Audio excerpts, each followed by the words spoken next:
Hey everybody, welcome to Gomet, a design sprint rendezvous with Quentin and Thibaut and la crème de la crème of the French design sprint community. My name is Jake Knapp, I'm the creator of the design sprint. I approve of this podcast.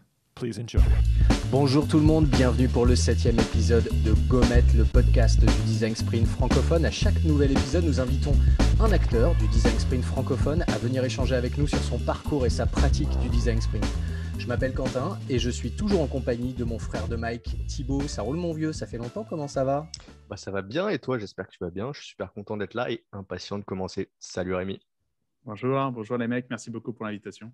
Ouais, salut Rémi, on est hyper content de t'accueillir. Donc Rémi Rivas, aujourd'hui au micro de Gomet, qui, je cite pour le présenter très rapidement, aide les organisations à concevoir et à distribuer de nouvelles offres plus efficacement à l'aide du design thinking, du lean startup et du permission marketing.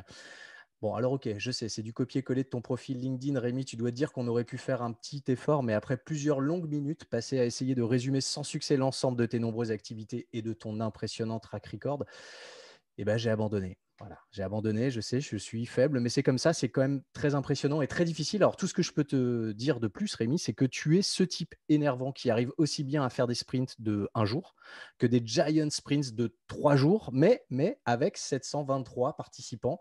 Vous avez bien entendu, rien que ça. Et du coup, ça méritait de t'avoir à notre micro, donc on est très content. Voilà. Mais avant toute chose, Rémi, est-ce que tu peux nous raconter ton histoire et nous dire ce que tu fais aujourd'hui avec tes mots à toi, comme tu le fais si bien ? Merci beaucoup pour l'invitation, messieurs. Bon, je ne vais pas vous faire tout mon pédigré, je pense que ça n'intéressera pas vraiment les gens, mais grosso modo, aujourd'hui, effectivement, c'est toujours difficile de trouver une case pour ranger l'activité, puisque, alors moi, je travaille principalement avec un partenaire qui s'appelle Mathias Abramovic, que j'espère vous aurez aussi sur ce podcast. Et en fait, tous les deux, dès qu'on essaye de définir notre activité, c'est hyper compliqué parce qu'en fait, voilà, les gens, on est tantôt dans le consulting business autour de la modélisation, les enjeux strat, l'accompagnement des organisations, comprendre un peu les modèles, le business. On peut être aussi dans la conception, accompagner la création produits, services. On peut être aussi dans la commercialisation, les opérations. Donc, en fait, voilà, moi, on va dire que je suis un designer enthousiaste qui adore twister les méthodologies et mélanger des mondes et des domaines qui ne se connaissent pas forcément pour résoudre des problématiques business. On va dire que je suis ça, quoi, grosso modo. Bon, donc vous comprenez pourquoi on est très heureux et honoré d'accueillir Rémi aujourd'hui. Mais avant de commencer, de quoi on va parler, Thibaut ? Tu nous fais un petit sommaire rapido ? Allez, c'est parti. On va bien sûr parler de la découverte du bouquin bleu par Rémi et de ce qu'il en a pensé. Je crois que tu t'en souviens encore, Quentin. On va revenir dessus juste après. On va parler de son approche singulière du design sprint. Forcément, le design sprint by Rémi Rivas, c'est quoi exactement ? Et Rémi nous partagera aussi les raisons qui font que la phase amont d'un design sprint est critique pour en faire un succès. Du coup, on évoquera les 7 questions à se poser avant de commencer un sprint ou n'importe quel autre projet de design. On va parler de jobs to be done et design sprint et plus particulièrement la méthode de l'ODI posée par Anthony Holwick qui est intégrée par Rémi dans ses sprints. On reviendra en détail sur ce sujet. Hyper content de faire ça aujourd'hui. Et puis Rémi, c'est aussi les Giant Sprints dont tu parlais, qu'il organise dans de grandes écoles de commerce. Comment ça se passe et comment il organise tout ça? Il va nous l'apprendre. On va parler de la façon dont on peut mesurer la valeur business d'un design sprint. Et à la toute fin, Rémi, tu nous diras quelques mots sur la conférence qui arrive très bientôt intitulée Good Design Spreads Itself que tu joueras pour iToday justement. Donc iToday qui, pour rappel, est un événement qui avait été organisé l'année dernière par Stéphane Cruchon de Design Sprint LTD. Donc Stéphane qui est venu au micro de Gomet justement présenter la iToday, la préparation d'iToday. Donc on avait parlé de pas mal de choses. C'était un épisode plutôt sympa. Et du coup, qui continue à faire durer l'événement puisqu'il organise régulièrement des conférences. Et effectivement, donc Rémi, tu vas en faire partie. Donc ça, c'est top. C'est top. Donc on va rentrer dans le dur. On va rentrer dans le dur du sujet. Et moi, alors, je suis très content de t'avoir aujourd'hui justement au micro de Gomet encore une fois. Je crois que c'est la 3e fois que je le dis. Mais c'est vrai parce que la première fois que je t'ai vu et que je t'ai entendu parler, c'était le 9 avril 2019 lors de la première conférence Google organisée à Paris sur le Design Sprint, organisée au laptop. Donc c'était il y a longtemps. On en a parlé déjà pas mal de fois au micro de Gomet. Le laptop qui, pour relier les points, parce que le monde, c'est un tout petit monde, mais le laptop donc, qui est dirigé par... est tenu par Paul, qui a été créé par Pauline Thomas, qui a fait la moitié de nos épisodes chez Gomet, puisqu'on a fait 6 épisodes avec Pauline très récemment suite à la sortie de son livre qui s'appelle Le Design Sprint en pratique. Donc voilà, c'était au laptop, on en avait déjà parlé. Et ce jour-là, tu avais déclaré sans bafouiller, lors d'un talk auquel tu avais eu le droit de prendre la parole, tu as déclaré sans bafouiller, droit dans les yeux de Kay Haley, qui est Head of UX Methods and Process de Google, venu tout droit de San Francisco à l'époque, I am an heretic and I should be burned. Traduction, Thibaut? Je pense pas qu'il y ait besoin de traduire quand tu le dis en anglais. Ouais, c'est comme si tu parlais français. Donc, Ah, c'est vrai, excellent. tout le monde a compris. Ok, super. Donc je vais le faire quand même. Je suis un hérétique et je mérite le bûcher, ou à peu près. Et c'est par ces mots plutôt provocateurs que Rémi, tu as ouvert ton talk intitulé Design Sprint Not by the Book. C'était il y a 2 ans et ça annonçait déjà la couleur. Est-ce que tu t'en rappelles? Quel souvenir tu as de ce moment, Rémi? Je m'en rappelle très bien, non, mais Kay, qui est une personne absolument charmante en plus. Oui, bah, c'était un très grand moment parce que bah, c'était l'ouverture du chapitre français, Design Sprint par Google à Paris, avec voilà, cette journée de conférence une conférence qui avait été organisée par le laptop. Et Pauline m'avait sollicité, et très, très généreux de sa part. Et donc, moi, j'ai dit oui tout de suite parce que Pauline, on en parlera peut-être après, c'est une personne que j'affectionne particulièrement. Et donc, en fait, elle m'avait dit, moi, parce qu'elle sait comment je bosse, elle avait dit, ah ouais, donc toi, tu n'as jamais fait la méthode en 5 jours, tu n'as jamais suivi exactement le bouquin pour plein de raisons sur lesquelles on pourra revenir. Et elle a dit, bah, c'est bien, viens nous raconter, parce que voilà, tout le monde est très, faut faire comme dans le bouquin, c'est très précis, machin et tout. Et toi, viens nous montrer que c'est possible de faire autrement. Et donc, j'ai dit, attention, ça va glisser. Elle a dit, ouais, non, viens, ça va être le bordel et tout. En plus, ils m'ont fait passer juste après Steph, qui est une personne que j'adore, Steph, mais alors le contraste, c'était juste génial. Steph, dont la conférence, c'était comment bien respecter les 5 jours et vendre les 5 jours au client pour qu'il accepte et tout. Et moi, j'arrive juste derrière et tout. Enfin, voilà. Vaut mieux que ça soit fait dans cet ordre-là que l'inverse, tu me diras. Et voilà. Et donc, effectivement, moi, ce que je voulais montrer aux gens, c'est qu'en fait, au-delà d'un rigorisme sur la méthode et sur tous les exercices, c'est avant tout un état d'esprit et c'est surtout la compréhension de ce qui se joue dans ces moments-là et qui fait qu'après, en fonction des besoins, en fonction des expertises, voilà, on a tout à fait le droit d'animer des workshops qui ne sont pas nécessairement des trucs rigoristes de 5 jours, de lundi à vendredi, et qui peut quand même en sortir beaucoup de bonnes choses en termes de valeur. Alors, on reviendra dessus parce qu'effectivement, c'est une conférence. Ça ne durait pas très longtemps. Ta prise de parole ne durait pas très longtemps, mais 15 minutes. comme toujours, tu délivres énormément d'informations en peu de temps et donc c'est vraiment intéressant. Moi, j'ai dû la regarder 3 fois, tu vois, pour pouvoir préparer cette interview. Tout le monde me dit que je parle trop vite, il faut que je fasse gaffe. Non, mais c'est bien. Mais du coup, c'est ce que je disais à Thibaut en préparant cet épisode. Je lui disais, alors, il n'est pas impossible que pour la première fois dans l'histoire de Gomet, on arrive à faire un épisode qui dure moins d'1 heure et dans lequel on aura peut-être 10 fois plus de contenu utile que d'habitude avec Rémi Rivas. Je vais faire ce que je peux, les mecs. Mais non, bref, dans tous les cas, sachez que cette conférence est quand même disponible donc sur YouTube. On mettra le lien évidemment dans la description de cet épisode, mais c'est disponible sur YouTube. Il suffit de taper effectivement Design Sprint Not by the Book et vous la trouverez. Donc c'est très court, c'est très instructif. Et c'est là où Rémi, on reviendra dessus. Tu parles effectivement d'un Design Sprint que tu as mené en 1 jour avec ALD et d'un autre Design Sprint. Depuis, tu en as fait d'autres, Bien sûr, puisque c'est un peu ta marque de fabrique aussi, d'arriver à faire des espèces de sprints énormes dans le milieu étudiant. Donc ça, on a pas mal on va prendre le temps d'en parler parce que ça paraît vraiment passionnant tout ça. Avec le recul, quand même, je voulais te demander de cette journée quand même très particulière. Il n'y en a pas eu d'autres en France, non, des pas journées encore. comme ça. Des Google conférences sur le Design Sprint, il y en a eu plusieurs, mais ils sont restés à Boulder, je crois. Enfin, la dernière était à Boulder. Il y en a une il n'y a pas très longtemps, on reviendra dessus d'ailleurs. C'était la semaine dernière, je crois. Ils ont fait 2 jours un petit peu en entre-soi avec des Googlers et des externes triés un petit peu sur le volet, dont faisait partie Stéphane Cruchon notamment, mais on reviendra dessus. Et avec le recul, qu'est-ce que tu penses de cette conférence, de ce qui s'y est dit? On était en 2019, je le rappelle, donc le Design Sprint commençait. Enfin, oui, ici, ça commençait à prendre un gros essor dans une niche quand même. Mais la place que ça a aujourd'hui, c'est-à-dire les gens commençaient à en avoir entendu parler. Quand tu rencontres un designer, maintenant, il sait ce que c'est. Enfin, il est plus surpris par le terme, quoi. Ouais, tout à fait. Et du coup, voilà, avec le recul, qu'est-ce que tu penses de ce qui s'est dit lors de cette conférence, des différentes interventions, des discussions qu'il y a pu avoir, des gens que tu as pu rencontrer? Peut-être que tu connaissais déjà tout le monde, ceci étant dit. Alors, c'est très drôle que tu dises ça parce qu'en fait, je connaissais tout le monde de réputation et puis pour leur avoir parlé sur le Slack francophone Design Sprint, donc il y a des gens, Fabrice Lutte par exemple, ça faisait des années en fait que je lui avais parlé, je savais vaguement qui c'était et en fait, c'est la première fois, et même Fabrice, c'est dingue, c'est la seule fois que je l'ai vu en vrai. Donc, en fait, c'était super réjouissant parce que c'est vraiment, tu sais, c'est à ça que tu ressembles en vrai, tu vois. Enfin, il y avait vraiment ce truc. Donc, rien que pour ça, c'était vraiment chouette de rencontrer ces gens-là et d'être là et de partager ces moments-là avec eux parce que pour la plupart, tu suis leur travail, tu lis leurs publications, tu vois ce qu'ils font, Stéphane aussi. Et Tomomi qui était là aussi. Tomomi, elle était au laptop. Avant, on était coworkers là-bas tous les deux, donc je la connaissais un peu mieux. Et non, alors ce qui est intéressant dans cet événement, c'est que Google n'a pas été trop dirigiste. C'était pas la messe, quoi. Tu vois, c'était pas Google qui descend du ciel pour te raconter comment il faut faire. Au contraire, ils étaient plutôt vachement ouverts. Ils disaient, allez-y, qu'est-ce que vous faites, vous, comment vous le twistez, racontez-nous votre vécu. Et pareil, les ateliers qu'on a animés avec les participants par la suite, c'était très centré sur, OK, concrètement au quotidien, quand j'essaye de le faire, est-ce que ça marche pas? Donc moi, j'ai trouvé ça très riche, en fait. J'ai même regretté qu'il n'y ait pas plus de retraitement et qu'on n'ait pas renouvelé l'expérience. Parce que ça vienne des conférencières, des conférenciers ou bien des participantes et participants, il y avait vraiment cette notion de partage de vécu et de problématiques très pragmatiques, très réelles, quoi, de comment ça se vend, comment on le fait, comment on sécurise le truc. Et je trouve ça bien. Il faudrait qu'on en fasse plus, en fait, pour pouvoir partager ces pratiques-là. Ouais, je suis d'accord.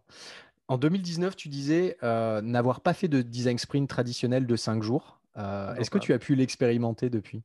Non, pas en l'état. C'est vraiment le truc avec le bouquin Straight. J'ai jamais fait, si tu veux, voilà, le truc que j'ai jamais fait, c'est un sprint où tu commences. Parce qu'on va vraiment faire le truc, OK, on va imaginer, mais by the book, mais pur, hein, d'accord, vraiment. Je sais que Steph, il en fait, et je l'admire pour ça, parce que moi, je ne le ferai pas, typiquement. J'ai jamais fait de sprint où tu arrives le lundi sans savoir sur quoi tu vas bosser, et où vendredi, tu as fait un proto qui a été testé par des gens. Je n'ai jamais fait ça en 5 jours. J'ai fait plein d'autres trucs, mais j'ai jamais fait le truc où tu arrives lundi avec un marqueur en disant je ne sais pas, et tu pars vendredi, il y a un proto qui a été testé, et tu l'as fait ça sur 5 jours consécutifs. Ça, je l'ai jamais fait. Avec zéro prépa, enfin, on n'en a pas rencontré beaucoup des gens qui sont partis en sprint avec zéro prépa, quoi. À mon avis, il faut une confiance. Il faut avoir rodé, hein. Je pense que Steph, il est capable de le faire maintenant, mais il en a tellement fait que lui, il peut arriver, il saura improviser en temps réel et tout, tu vois. Mais je pense qu'il faut des sacrées épaules pour y aller comme ça, quoi. Ouais. On t'a coupé la parole, Thibaut. Non, mais la réponse était là. Je demandais pourquoi et je pense que Rémi vient de le dire. Il y a ça, et puis pour d'autres raisons aussi, mais principalement parce que, en ce qui me concerne, par rapport. Mais c'est marrant parce que je relisais le bouquin de Pauline récemment et je pense qu'elle le résume très, très bien. En fait, le sprint tel qu'il nous est présenté suppose que tu es dans la pièce, toutes les bonnes personnes, que les personnes aient toutes les bonnes données et que le diagnostic il soit à peu près posé et clair et cohérent sur nos utilisateurs et ce qu'ils attendent de nous. Et ça, en réalité, je veux dire, on est tous les 3 designers, on le sait pertinemment, c'est même ce qu'on vend avec de la recherche utilisateur. Si le client le savait au moment où on prend le brief, on gagnerait beaucoup d'argent et beaucoup de temps. Généralement, le client ne le sait pas. Pire, il croit le savoir et nous, on l'emmène et on l'emmène au Starbucks du coin, on interroge 5 personnes dans la rue et puis on fait, t'as vu, en fait, c'est pas vraiment ça qu'il voulait, quoi. Et je trouve ça hyper risqué de commencer un sprint day one comme ça, sans recherche amont et sans confirmation des insights utilisateurs, uniquement basé sur la perception, le ressenti, les a priori des équipes. Je trouve que c'est hyper risqué. Moi, je ne m'y risquerai pas dans tous les cas. Mais c'est personnel. Ouais, non, mais on va revenir sur ça et c'est ce qui nous intéresse justement d'arriver à mieux comprendre ça. Alors, il y a une question qu'on pose en fait de plus en plus souvent parce qu'elle nous intéresse, parce que ça divise aussi, je pense, mais ça charrie aussi beaucoup d'incompréhension, de quiproquos. C'est quelle est selon toi, tiens-toi bien, la différence entre une série de workshops et un design sprint? À quel moment on appelle une série de workshops un design sprint et à quel moment on appelle une série de workshops ou un design sprint n'est plus un design sprint, mais une série de workshops? Qu'est-ce qui fait qu'on va appeler un design sprint ce qui fait un design sprint, quoi? Alors, moi, je ne suis pas agiliste, mais j'aime beaucoup l'agilité. Comment tu mesures le succès d'un sprint? C'est facile. Est-ce qu'on a livré la fonctionnalité? Est-ce qu'on a une fonctionnalité opérante? Est-ce qu'on n'a pas une fonctionnalité opérante? Donc, les développeurs, ils vont dire non, elle est codée à 95%. Et le Scrum Master, qui est énervant, parce que c'est le Scrum Master, il fait bon, donc c'est un échec. Parce qu'on avait prévu d'avoir une fonctionnalité à livrer à 100%. Donc, effectivement, là où le sprint rassure et là où il a amené quelque chose de différent dans la façon qu'on avait jusqu'alors de concevoir des workshops qui étaient des résolutions partielles ou qui pouvaient être différents workshops espacés avec du temps de retraitement au milieu, c'est t'arrives et tu dis non, lundi, on n'a rien. Vendredi, on a un truc qu'on peut tester sur des gens et on sait s'ils aiment ou s'ils n'aiment pas. Alors, bien sûr, c'est un test sur un petit échantillon, c'est un prototype qui n'est pas trop bien foutu parce qu'on n'a pas trop eu le temps. Donc, il faut prendre les résultats avec des pincettes et de toute façon, il le dit lui-même, il faut itérer, il faut en faire un deuxième derrière. Mais au moins, lundi, on n'avait que dalle. Vendredi, on a un truc non pas fonctionnel, mais présentable. Ça, effectivement, c'est la promesse du sprint. La méthode, voilà, elle est plutôt carrée et elle permet d'y accéder. Donc, la grande différence, je dirais, c'est d'avoir réussi à concentrer, on va suivre les étapes clés, hein, mais voilà, le diagstrat, la modélisation du problème, l'exploration créative, la formalisation d'un parcours de solution et le test et l'apprentissage dans un seul exercice. Et effectivement, pluricompétences, colocalisation, time frame hyper serré. Et donc, les gens, ils arrivaient lundi, ils ne savaient pas. Vendredi, ils ont un proto. Il y a un peu l'effet magique de « waouh !» et seulement en 5 jours. Et ça, je pense que ça explose des têtes. Mais en soi, le design sprint, ce n'est qu'un ensemble d'exercices de workshop mis bout à bout, bien structuré sur 5 jours de temps et qui permet de, voilà, sur une semaine de boulot, d'arriver à quelque chose de tangible dans un temps très court. Voilà, je dirais que c'est ça la grosse différence. Ok, alors je propose peut-être qu'on passe justement à la suite, le design sprint, ton design sprint, Rémi, parce que finalement, quand on en a parlé ensemble, tu disais que le design sprint, c'était une toute petite partie de l'accompagnement que toi tu proposes, que ce soit au niveau de l'importance que tu lui donnes dans le process, ou même sur le niveau de prototypage que tu proposes à la fin. On a eu des échanges intéressants là-dessus, donc l'idée ce serait que toi tu nous dises quelle différence tu fais avec le bouquin bleu, et si tu pouvais nous révéler finalement quel est ton design sprint, comment tu l'utilises, et peut-être le réinscrire justement dans cet accompagnement un peu global que toi tu proposes. Oui, tout à fait. Ben, alors, le design sprint, pour moi, ce qui est particulièrement audacieux, c'est qu'il mélange sur la première journée à la fois des interrogations sur, on va dire, le diagnostic organisationnel, c'est-à-dire la raison d'agir de l'organisation qui soutient le projet, quel impact on cherche à obtenir, pourquoi est-ce qu'on cherche à réagencer ce service, à créer ce produit, à améliorer cette expérience, qu'est-ce qu'on en attend, nous, en tant qu'organisation, puisqu'on va quand même payer pour ça. Et voilà, donc il y a bien un output, quoi, il y a bien un truc qui est attendu. Et en parallèle également, le diagnostic et la compréhension des besoins des utilisateurs à travers la représentation de leur parcours de consommation de l'offre et l'identification des axes d'amélioration. Moi, j'aime bien différencier les deux parce que très souvent, je me rends compte dans mes projets que le diagstrat, il est rarement fait.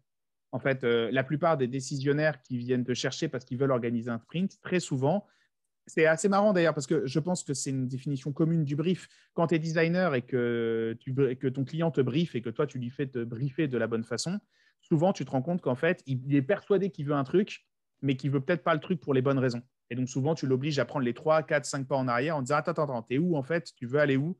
Et du coup, et moi, ça m'est arrivé, ça m'arrive encore et je le fais régulièrement. Et les gens, ils me disent « Il me faut un sprint. » Je discute avec eux 1 heure. Je fais « Non, il ne te faut pas un sprint. Non, non, ce n'est pas du tout ça qu'il te faut. C'est trop tôt, ça va te coûter trop cher et tout. Enfin, voilà, ne prends pas de sprint maintenant. Résous d'abord cette question et ensuite, si ça vaut le coup, fais un sprint. Tu vois, donc, pour moi, le sprint, il est intéressant une fois que tu as vraiment réussi à accompagner le commanditaire dans la compréhension de c'est quoi les vrais enjeux de l'organisation, c'est quoi qu'on veut provoquer en termes d'impact tangible. Et après, le sprint est peut-être une solution, mais ce n'est pas la seule. Et souvent, donc ça, c'est pour le début.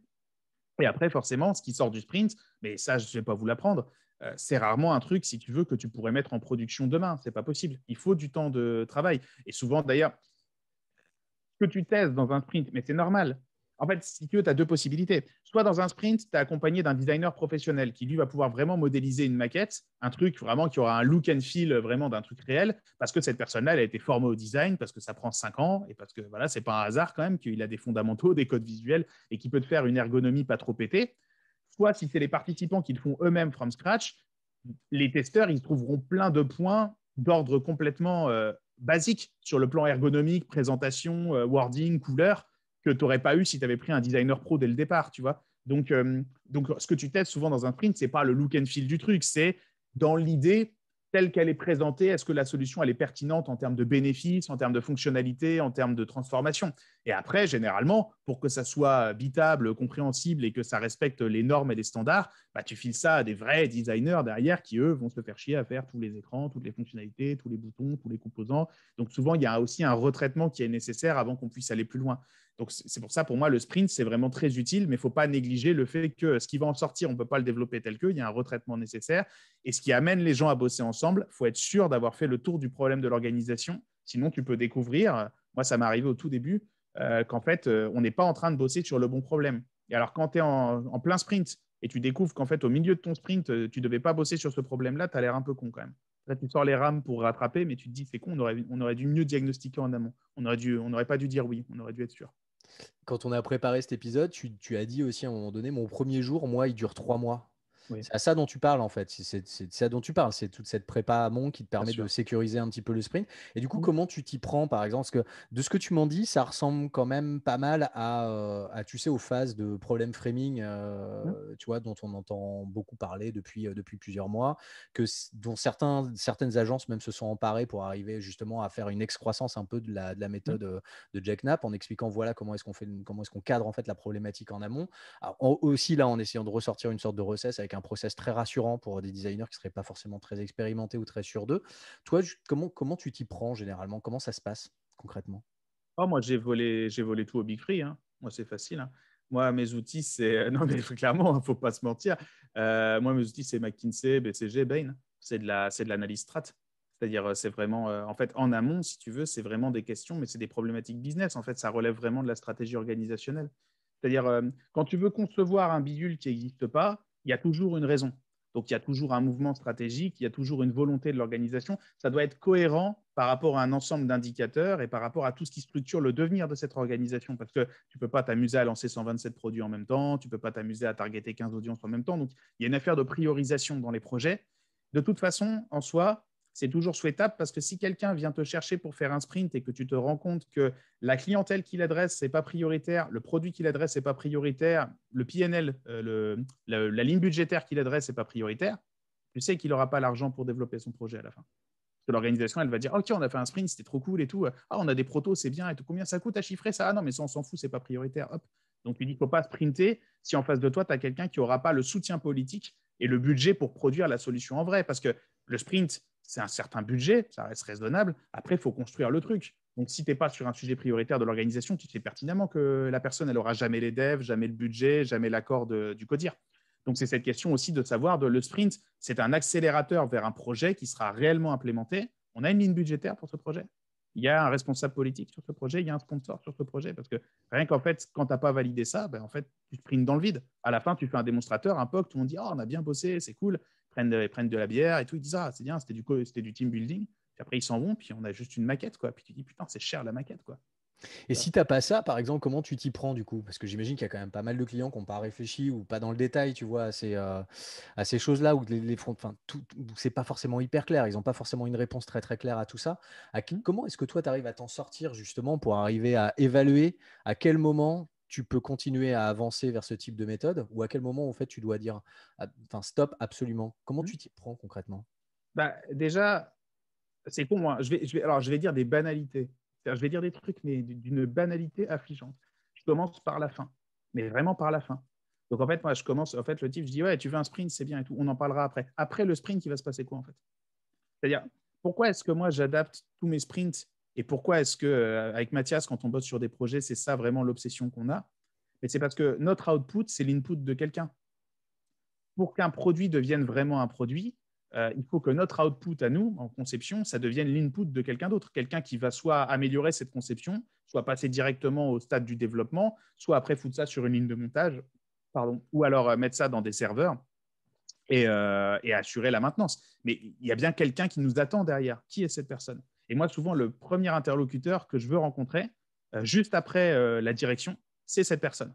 Moi, les deux personnes que je veux systématiquement rencontrer avant de faire un workshop, c'est la personne qui soutient le budget et qui a décidé que c'était important de faire un workshop pour comprendre ce qu'elle veut vraiment. Parce que souvent, et donc je demande à mon client de me donner accès à cette personne. Souvent, ce n'est pas un problème.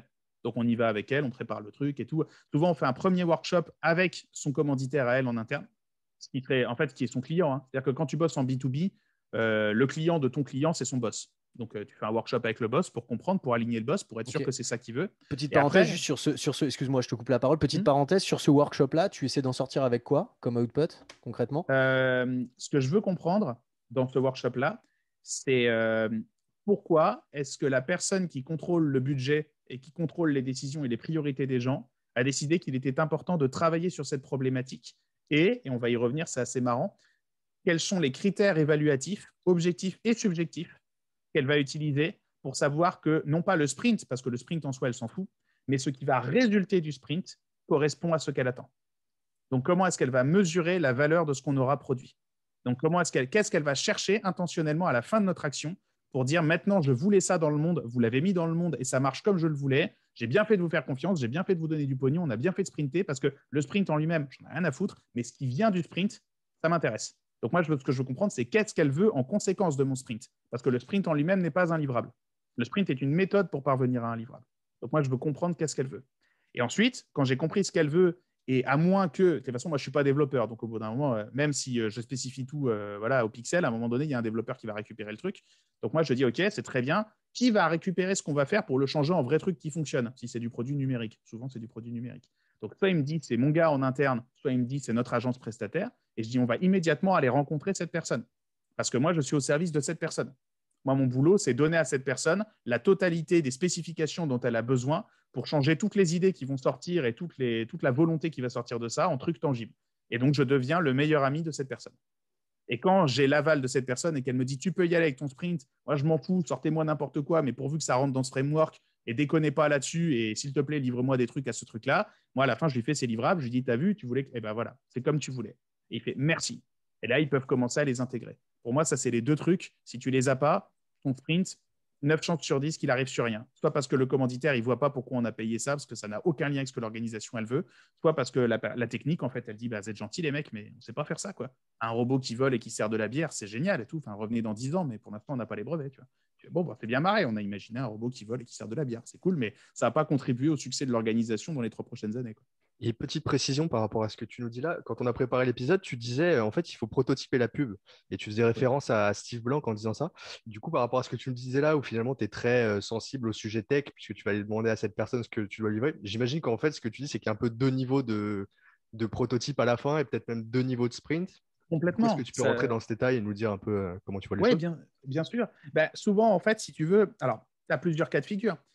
Quand tu sprints pour le B2B, et même mieux pour l'interne, donc tu es dans la refonte d'un outil à usage interne, tu es peinard. Parce que grosso modo, toi, tu vas trouver des gens qui utilisent un process pété pour traiter des dossiers trop compliqués avec un outil trop mal foutu. Ce n'est pas la faute des devs, c'est parce qu'ils l'ont développé par itération successive et ils ont rajouté des fonctionnalités au fur et à mesure qu'elles manquaient. Et on est passé d'un truc simple avec 5 boutons à un truc avec 15 sous-menus et tout le monde veut se prendre.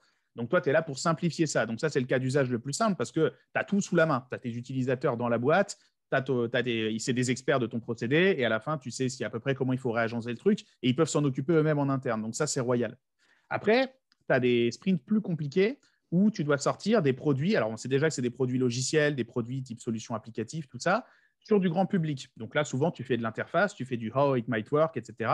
Parce que l'organisation, souvent, tu es dans l'amélioration d'un produit existant. L'organisation, elle a déjà testé et validé ce marché. Elle bosse déjà avec ses clients. Ils aiment bien son application lancer des ballons .17. Bon, il faut faire une .18 avec des ballons de différentes couleurs et toi, tu vas aider de différentes formes et toi, tu vas aider à faire la .18.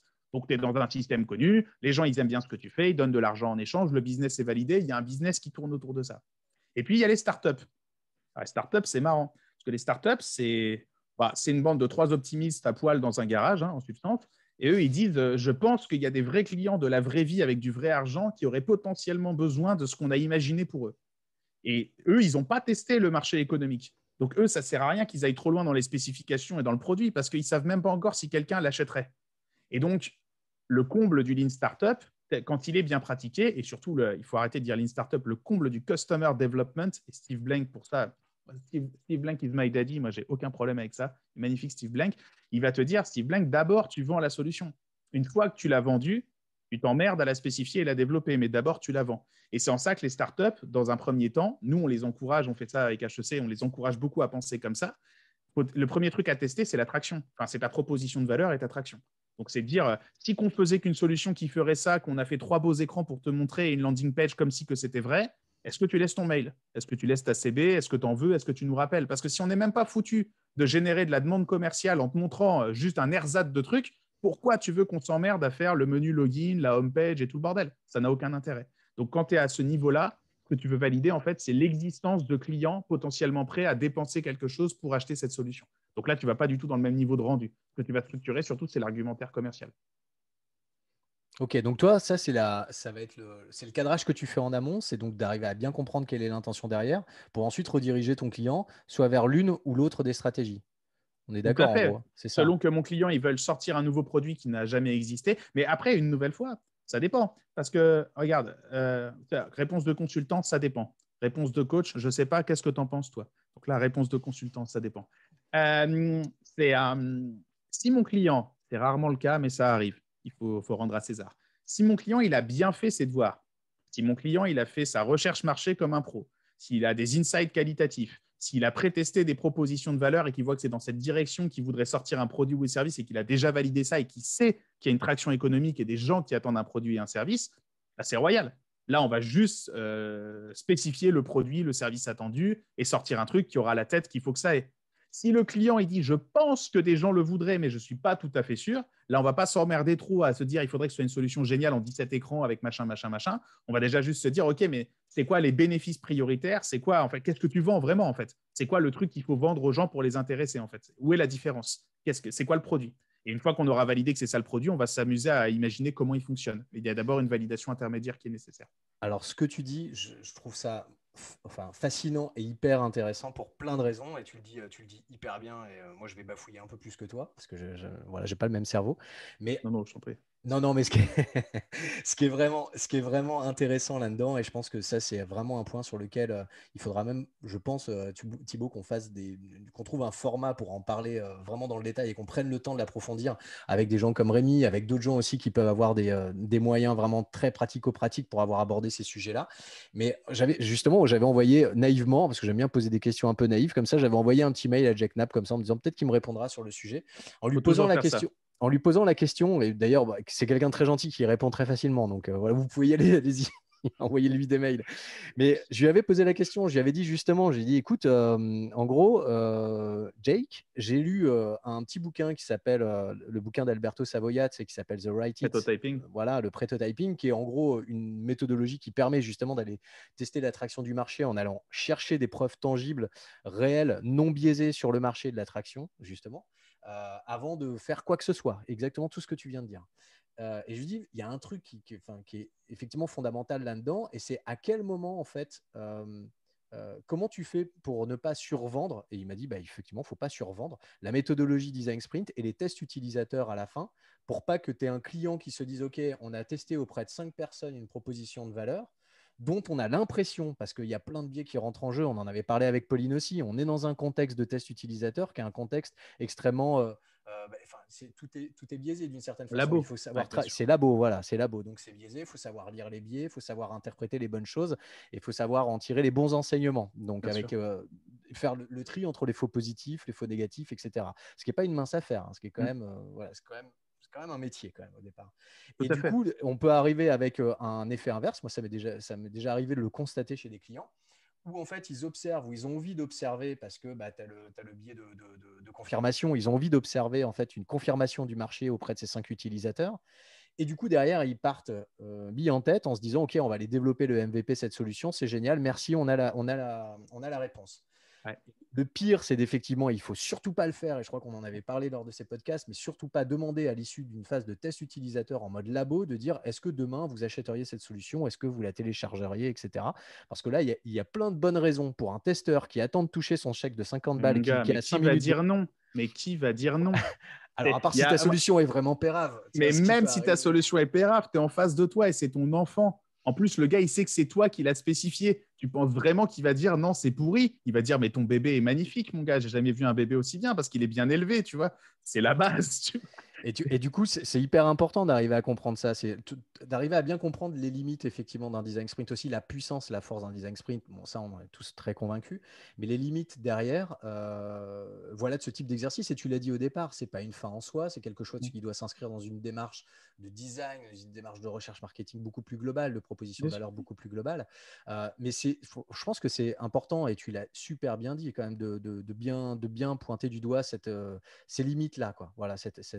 Le design sprint est un outil génial pour ce à quoi il sert. Il ne se substitue pas à la recherche et la compréhension du monde du marché. Il ne se substitue pas non plus à tout ce qui est de l'ordre de la conception et vraiment du rendu, voilà, tu vois, pixel perfect, prêt à intégrer. Et de façon, honnêtement, je ne pense pas qu'il ait jamais eu vocation à se substituer à ça. Non. En fait, il est surtout là pour convenir ensemble. En fait, moi, ce que j'avais montré dans cette conférence, c'était ça. C'est si tu repars du design council avec le double diamant, Discover, Define, Develop, Deliver, c'est en fait, il sert surtout à faire le Define, Develop, un petit peu le Deliver. Mais en fait, c'est surtout, le temps du design sprint, c'est le temps du Define, Develop.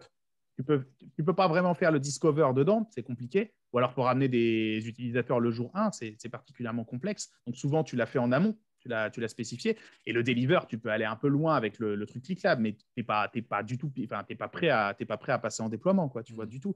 Donc, et c'est surtout un temps hyper concentré qui sert à faire ça. Et pour ça, il marche très bien. Mais après, il ne faut pas juste dire ça va remplacer la conception logicielle. Hmoria, il faut lire Hmoria sur les lignes startup, c'est génial ce qu'il fait. Qu'est-ce que c'est un MVP? Selon Hmoria, réponse, c'est un truc avec un système de paiement. C'est-à-dire que s'il n'y a pas de système de paiement à ton MVP, ce n'est pas un MVP.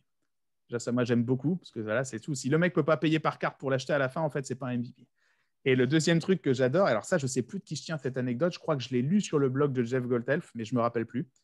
Et alors lui, il dit Focus Group, des gens testent une enceinte sans fil d'une valeur de $100.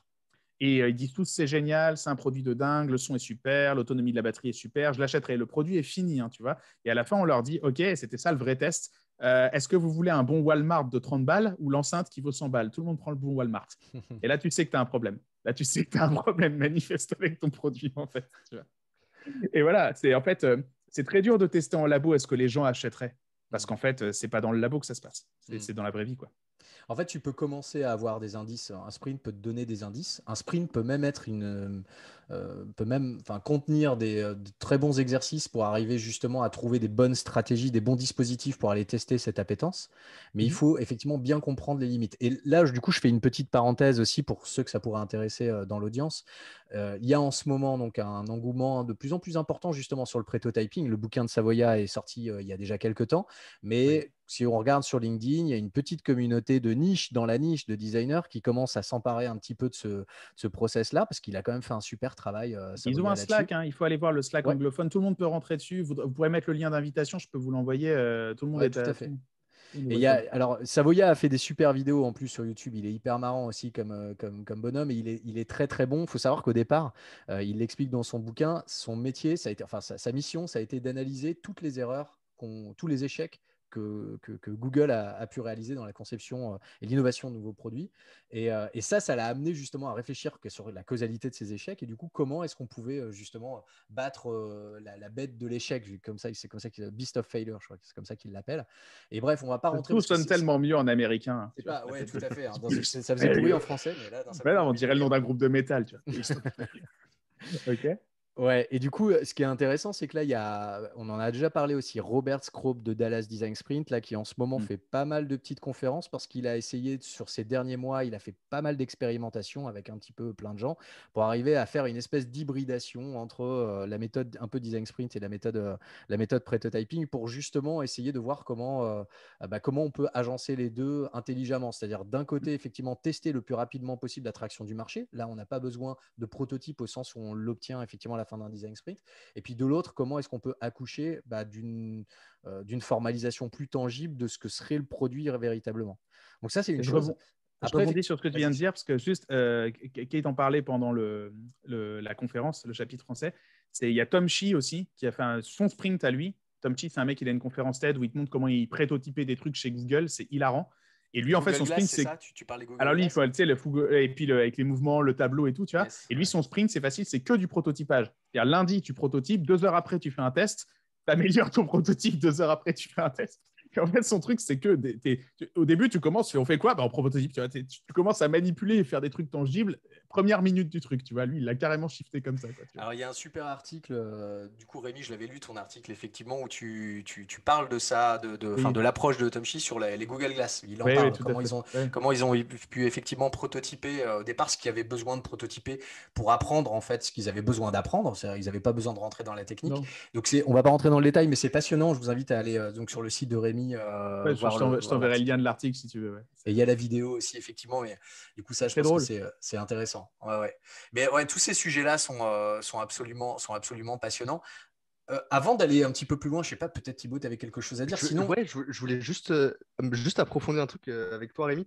Tu disais, en gros, il y a ces grandes typologies de sprint, mais tu as aussi abordé le fait qu'avec Mathias, vous avez cette volonté aussi d'adapter et de jamais refaire le même sprint. Du coup, je voulais savoir, ces adaptations, est-ce que c'est ces 3 sujets que tu as abordés ou est-ce que c'est au sein de ces 3 grandes typologies de sprint, est-ce que vous faites des adaptations? Et si oui, généralement, est-ce que… Chaque sprint est différent. On n'utilise jamais les mêmes exercices créatifs, on n'utilise jamais les mêmes… En fait, si tu veux, ça qui est… Enfin, Nous, on est des designers.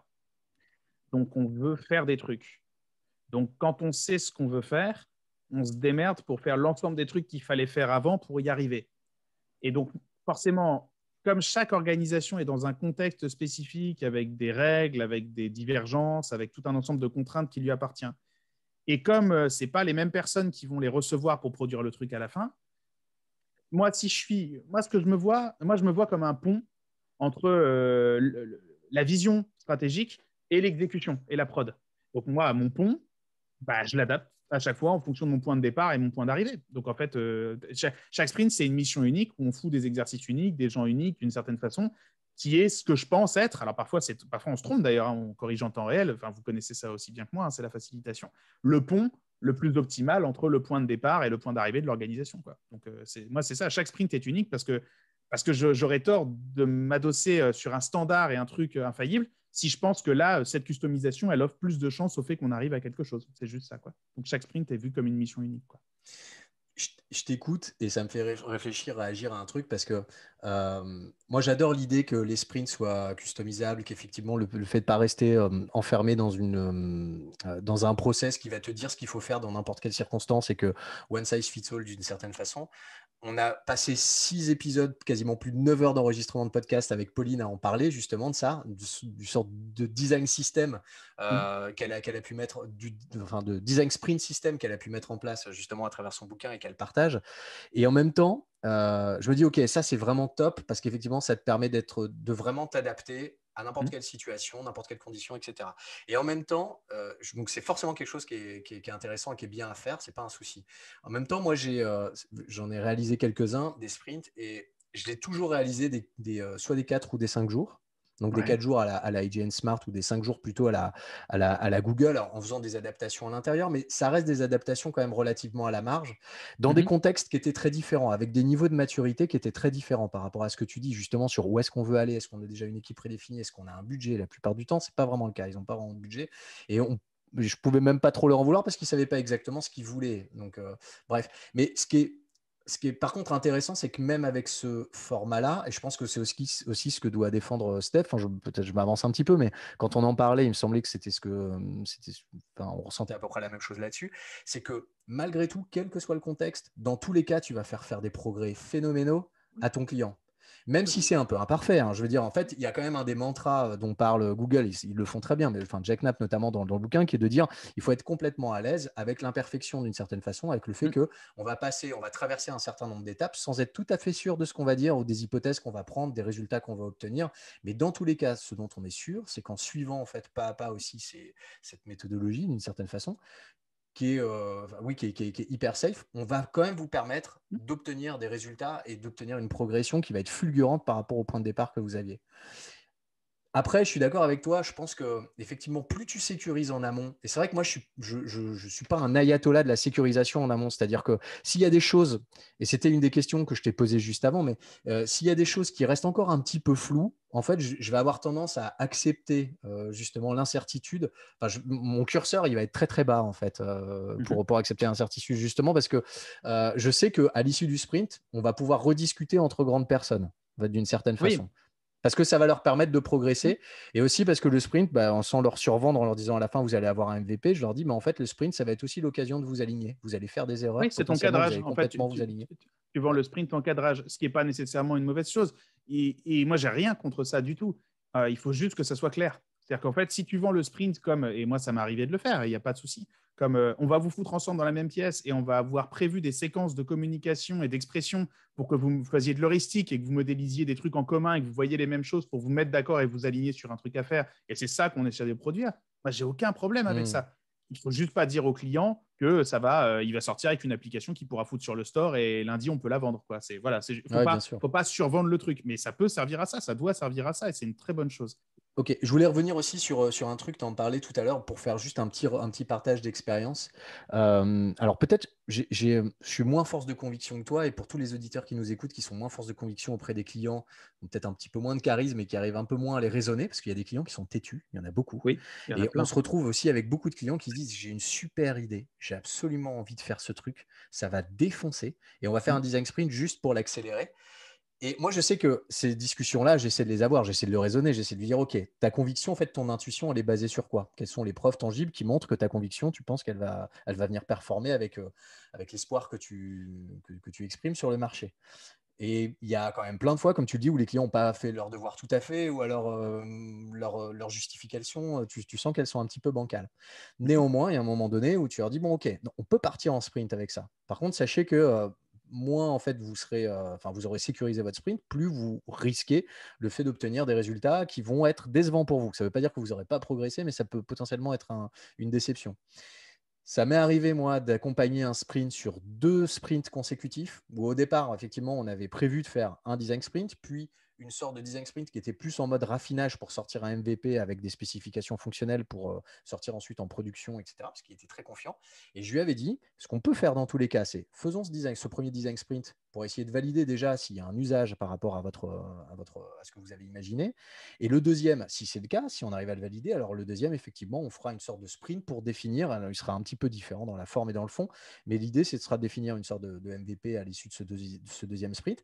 Et au cas où les résultats sont mauvais à l'issue du premier sprint, alors dans ces cas-là, on pourra itérer pour essayer effectivement de trouver une autre idée sur la base de cette recherche finalement qu'on aura menée et le premier jour, puisque l'idée c'est qu'effectivement on avait effectivement embarqué des utilisateurs le premier jour et on avait testé à la fin du 5e jour, donc mine de rien ça fait une micro phase de recherche et on va itérer dessus.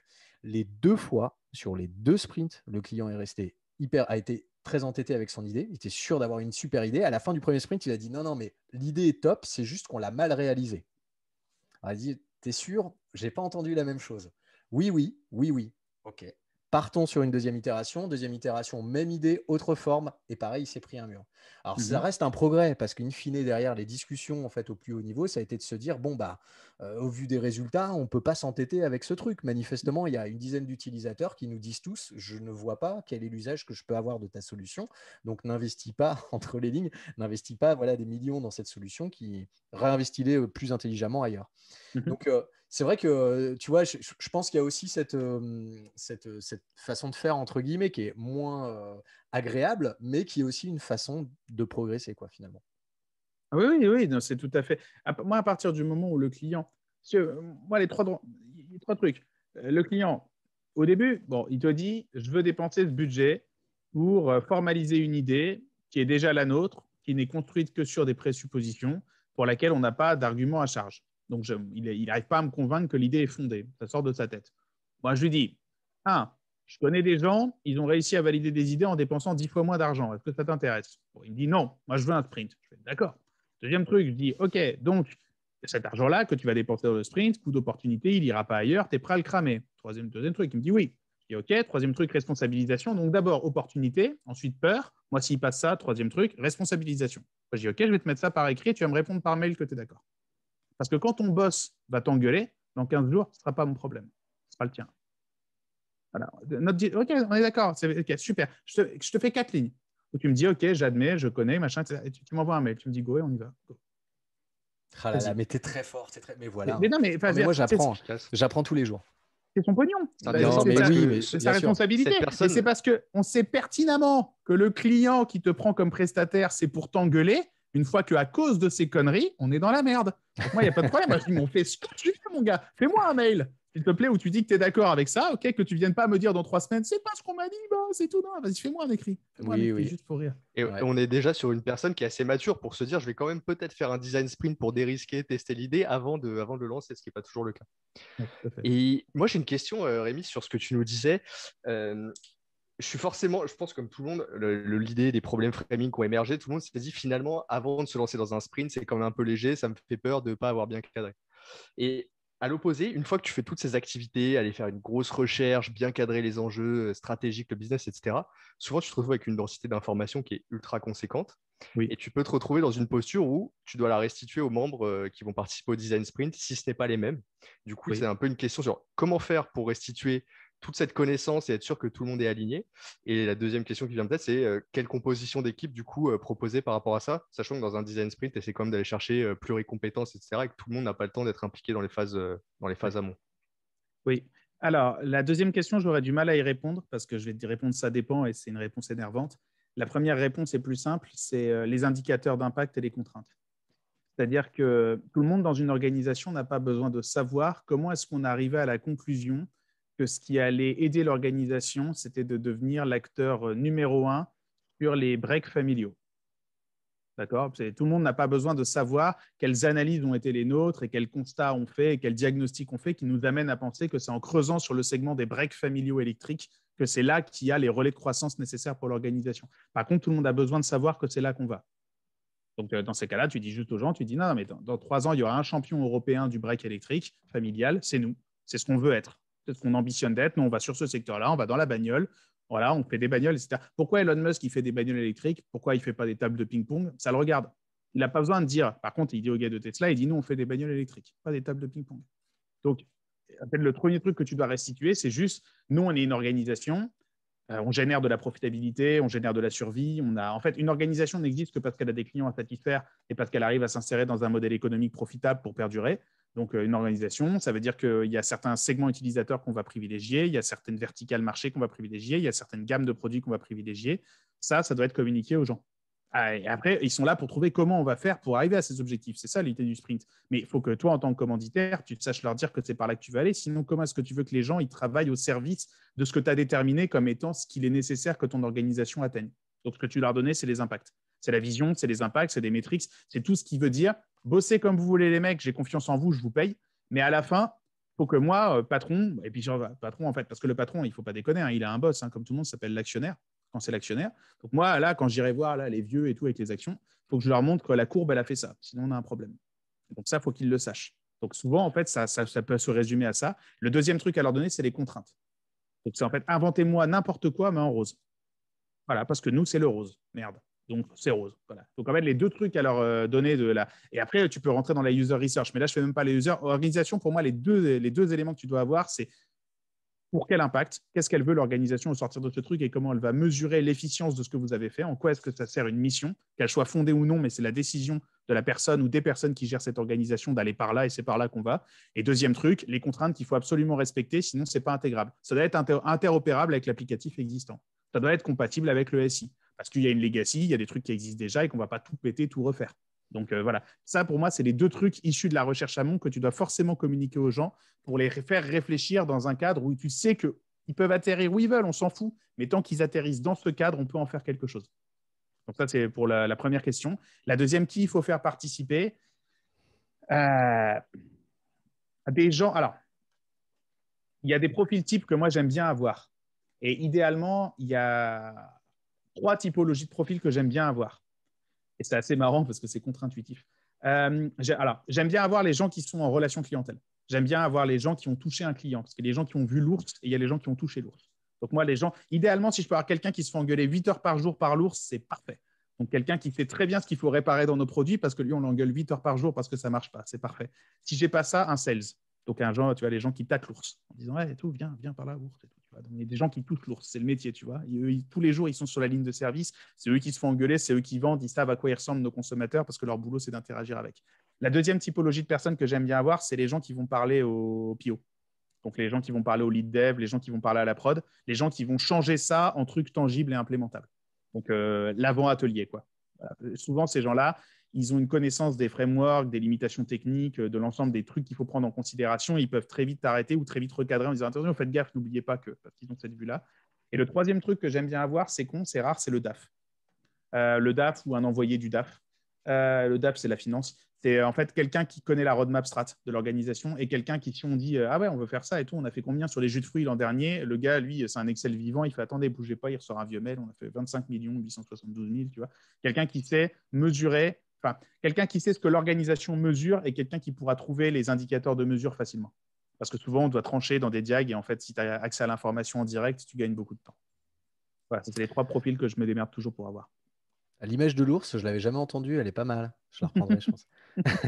Du coup, moi, je fais le lien avec une question qu'on avait prévu de te poser, mais un petit peu plus tard, mais je pense qu'elle fit bien à ce moment-là. Là, tu parlais de définir effectivement l'impact, tu l'as rappelé à plusieurs reprises, c'est-à-dire l'impact espéré à l'issue du sprint.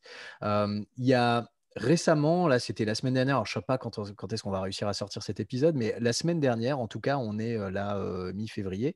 La semaine dernière, on a vu sur les réseaux que Google avait lancé un micro-event de 2 jours qui s'appelait Google Relay, dont la baseline était Co-Creating the Future of Sprints. Et donc voilà, il y avait des Googlers et des externes qui ont été invités à réfléchir un petit peu à la question. On a vu justement Stéphane Cruchon qui a partagé un post sur LinkedIn en posant une question et en disant qu'il allait animer manifestement un groupe de travail autour de cette question. Et il allait sur LinkedIn pour aller recueillir des réponses, en tout cas des inputs, pour traiter ce sujet-là. Et la question était la suivante. Et du coup, moi, ça m'intéresse de te la poser, Rémi, parce que je pense que tu vas nous apporter des choses hyper intéressantes. C'est comment peut-on mesurer la valeur business d'un design sprint? Comment tu répondrais à cette question-là? C'est toujours compliqué dans le sens où toutes les organisations ne mesurent pas la même chose pour savoir si ce qu'elles font est bien. Ça dépend en fait de la quête, ça dépend de la stratégie, ça dépend de ce que leur... En fait, toutes les organisations préparent leur futur. Toutes les organisations ont construit peu à peu, sans s'en rendre compte, une culture, des gens, un passé, des trucs qu'elles ont. Et leur boulot, c'est rester en mouvement et prévoir le futur, dans un avenir largement incertain. Donc, le boulot de n'importe quelle organisation, de quelque nature qu'elle soit, c'est Coca-Cola comme l'Abbé Pierre, c'est pareil, c'est préparer le futur. Ça peut vouloir dire, et j'espère qu'un jour, Abbé Pierre, comme les Restos du Cœur, on n'en aura plus besoin et qu'ils se dissoudront d'eux-mêmes et ça sera merveilleux. Mais en attendant, on a besoin d'eux. Et donc, le boulot, c'est qu'est-ce qu'on fait pour rester en vie et qu'est-ce qu'on fait pour servir la mission? Qu'est-ce qu'on fait pour provoquer l'impact, la différence qu'on essaye de faire arriver dans le monde, qu'elle soit ou non fondée? Autant dire que je suis beaucoup plus team Abbé Pierre que Coca-Cola, mais ça, c'est un autre problème. Donc, du coup, ce que tu vas mesurer, c'est intrinsèquement lié à la mission de ton organisation, à la façon dont tu mesures l'efficacité de ce que tu fais et la mesure dans laquelle ça contribue à l'impact que tu cherches à établir. Ça, c'est la première réponse. La deuxième réponse, c'est que tu peux aussi mesurer les progrès, l'efficience opérationnelle que ça te permet d'acquérir. Alors ça, le mieux, si tu peux, c'est que tu as plusieurs lignes de création dans ton organisation, une qui fonctionne au cycle en V, une qui fonctionne en agile et une qui fonctionne avec du sprint préalable à de l'agile. Et tu es juste en train de les voir et tu dis combien de features on a release, c'est quoi, combien de gars nous engueulent parce que le truc n'est pas fait, c'est quoi l'indicateur de qualité, c'est quoi les tests. Après, tu peux juste aller voir dans quelle mesure un mode organisationnel, un mode de travail est plus bénéfique qu'un autre en termes de tous les indicateurs que tu utilises pour mesurer la qualité de ce que tu produis habituellement. Encore faut-il être une organisation qui mesure ça. Donc, ce n'est pas nécessairement facile à vendre. Et c'est pour ça que de toute façon, pour moi, ce que tu vends quand tu vends le sprint à une organisation, ce n'est pas le sprint. Ce que tu vends, c'est un temps restreint et des moyens restreints, depuis la compréhension d'une problématique jusqu'au fait d'arriver à pouvoir sortir un truc efficient qui fait le job, et que toi, tu le fais d'une certaine façon qui fait que tu vends du temps compressé, des coûts maîtrisés, du test systématique, une diminution du risque. Tout ça, tu peux le montrer à ton client. Bien sûr, ça ne marche jamais aussi bien que quand il t'est viandé. Donc, si 2 ans avant, il a fait tout ce qu'il ne fallait pas faire et qu'il en a encore le souvenir cuisant, c'est très facile. Sinon, il faut lui raconter 2 histoires.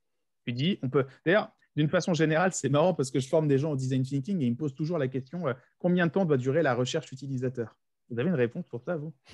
Moi, j'ai une réponse. Moi, j'ai une réponse, c'est le plus longtemps possible. C'est même pas le temps nécessaire, c'est fais-la durer aussi longtemps que tu peux, jusqu'à ce qu'on t'empêche de la faire. Et donc, à chaque fois, ils me disent, ouais, mon interlocuteur interne, il dit non, il faut aller directement en développement créatif et en production. On n'a pas le temps d'écouter les gens, on s'en fout, il faut avancer, c'est plus important. Et donc, moi, à chaque fois, j'ai la même réponse. Maintenant, je dis non. Toi, en fait, ce que tu vas essayer de négocier, ce que tu vends, c'est tu vends en fait de la certitude, si tu veux. Tu demandes du temps, tu échanges du temps contre de la certitude. C'est toi qui dis, on peut y aller maintenant sans rien vérifier, dans l'incertitude la plus totale, mais si tu es confiant avec ça, mon gars, c'est toi qui paye, c'est toi le sponsor, c'est toi qui décide, donc on y va.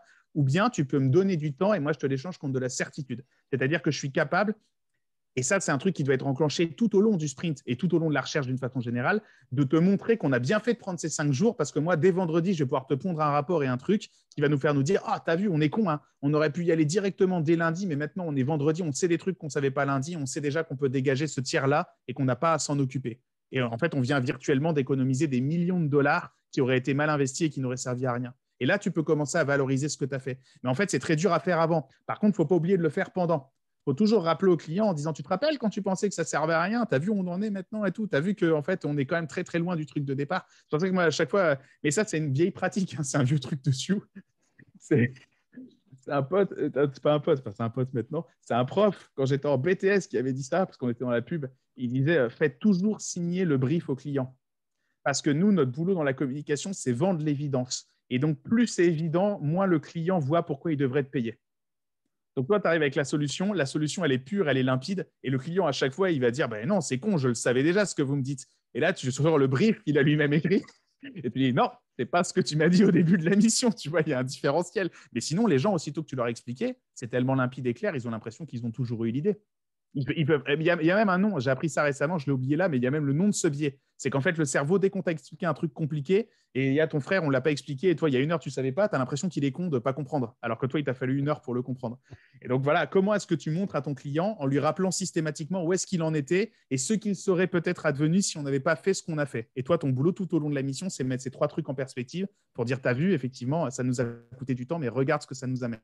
Et ça, il faut le vendre. Le sprint, il ne faut pas le vendre au début, il faut le vendre tout le temps. Il faut le vendre tout au long de la mission, en fait. Ouais, merci beaucoup. Vraiment, c'est super intéressant. Avant de passer à la suite, parce que je sais qu'on va aborder un des sujets préférés de Thibaut, en tout cas du moment. On avait parlé dans le sommaire de faire un petit résumé, un petit peu des questions à se poser avant d'entamer un design sprint ou n'importe quel projet de design d'ailleurs, comme tu le disais si bien. Alors, je ne sais pas si tu les as en tête, Rémi, mais je pense que pour des auditeurs voilà, qui commencent aussi, et même d'ailleurs pour les personnes un peu plus expertes, un peu plus chevronnées, c'est toujours intéressant de les rappeler. Ça paraît être un truisme, ça pareil, c'est comme tu le dis, c'est-à-dire le fait de le dire, on se dit ouais, mais il est con, on le sait qu'il faut commencer par ça. Mais le fait de le dire, c'est pas forcément, enfin, le dire c'est une chose, le faire c'est autre chose. Et je pense qu'on peut peut-être le rappeler, c'est les fameuses questions qu'il faut toujours se poser en amont. Tu t'en rappelles ou pas, Rémi? Je te laisse le faire ou je le fais à ta place? Ah bah, écoute, fais-le à ma place, tu m'arranges, les 7 à la suite, je les aurais pas eu là. Alors en fait, il y en a que 6, je viens de voir là. Voilà, c'est pour ça que je te la mets. Si maintenant Rémi s'en rappelle, c'est bon. Ah si, Rémi s'en rappelle. Thibaut vient de me les envoyer dans le chat, donc maintenant je me rappelle parfaitement. C'est les tiennes quand même, on les a, hein. Merci, ça m'arrange. Donc, il y aura beaucoup de redites avec ce qu'on a dit, hein, donc je vais passer rapidement dessus. Hein. Quel est l'impact stratégique recherché? Donc, quelle est la conséquence bénéfique de notre action? Nous, on va faire un truc, il va en résulter quelque chose, les gens vont le trouver, ils vont l'utiliser, et donc il va en résulter quelque chose de bénéfique. Enfin, c'est ce qu'on essaye de faire. C'est quoi? C'est quoi les contraintes techniques? Donc, des gens qui ne sont pas nous vont recevoir toutes nos idées et toutes nos formalisations et tous nos fakes, parce que nous, on est des designers, on fait du fake. Et moi, j'adore notre métier, hein, j'adore faire du fake. Moi, j'adore être payé pour ça et tout. Enfin, je trouve ça magnifique. Et à la fin, il y a des vrais gens, ils sont vraiment relous, mais on les aime, parce que c'est normal, parce qu'eux, ils doivent changer cette idée de gourde en gourde. Donc, eux, ils utilisent des librairies, des contraintes techno et tout. Et donc, qui c'est qui va hériter de notre travail et comment faire un travail qu'ils ne vont pas juste bâcher en disant, les mecs, arrêtez de fumer, c'est pas possible.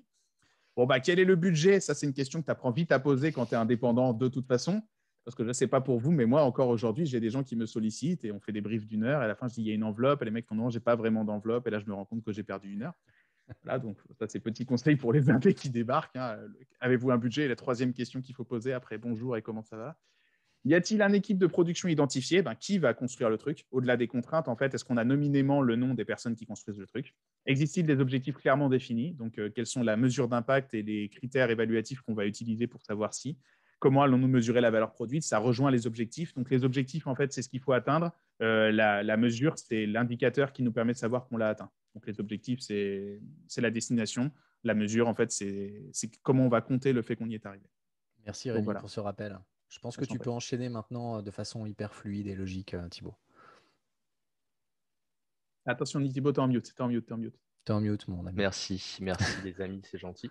Alors, on va passer sur comment arriver à créer de la valeur. On parlait de jobs to be done, d'outcome driven innovation. C'est vrai que c'est un sujet dont on entend de plus en plus souvent parler en ce moment. Mais je trouve que l'ODI, il est un peu geek, un peu passé sous silence. C'est un monsieur donc, qui a fait 2 livres. Enfin, Tony Holwick, et qui sont super vieux en fait, parce qu'à chaque fois je dis, je crois que c'est 2001, mais c'est peut-être un peu moins vieux que ça quand même, et je crois que c'est quasiment ça. Il a posé tout un processus qui s'appuie donc sur la théorie Jobs to be done, mais qui est quand même assez touffu pour appliquer. Donc, quand Rémi, tu nous as parlé de ce sujet-là, je me suis dit, il y a déjà eu donc des tests qui ont été faits chez nous en France sur comment intégrer ce processus dans des réflexions d'innovation. Du coup, c'était peut-être l'idée que tu puisses partager autour de ça. Est-ce que dans les grandes lignes, Jobs to be done, c'est quand même l'idée de se mettre d'accord sur finalement ce que les gens essaient d'accomplir, quel est le progrès qu'ils essaient de réaliser. Il y a plusieurs courants de pensée, souvent on différencie entre le fonctionnel et l'émotionnel.